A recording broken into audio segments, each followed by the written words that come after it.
पर mayor peoples party का बनता है। वजीर बल्दियात नासिर शाकिब बोल न्यूज़ से गुफ्तगू। कहा पीटीआई अगर जमात इस्लामी को सपोर्ट करे तो हमें कोई एतराज़ नहीं, लेकिन हम चाहते हैं कि जमात इस्लामी हमारे साथ बात करे। देखिए, हमारा हर्फ है और हम तो ये कहते हैं कि Pakistan People's Party single largest party है यहाँ पे, जो कराची कॉरपोरेशन है उसमें, और इसलिए 100+ हमारे इलेक्टेड चेयरमैन है। तो हमारा हक बनता है कि मेयर हमारा हो और बाकी लोग हमारे साथ मिलकर आए।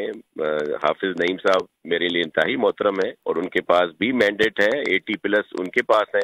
तो मेयर हमारा हो, डिप्टी मेयर उनका हो। लेकिन अगर जमात इस्लामी और पीटीआई इस तरह मुस्लिम लीग एन के लोग भी हैं, जमायत उलमा इस्लाम फजल रहमान ग्रुप के लोग भी हैं, हमारे टीएलपी के चेयरमैन भी इलेक्ट हुए हैं यहाँ पे, अगर सब मिलकर आते हैं और वो अददी लिहाज से वो जिसको भी मेयर बनाए, हमें कोई एतराज नहीं होगा। अगर पीटीआई जमात इस्लामी मिलकर अपना मेयर लाना चाहती है तो हमें कोई एतराज नहीं।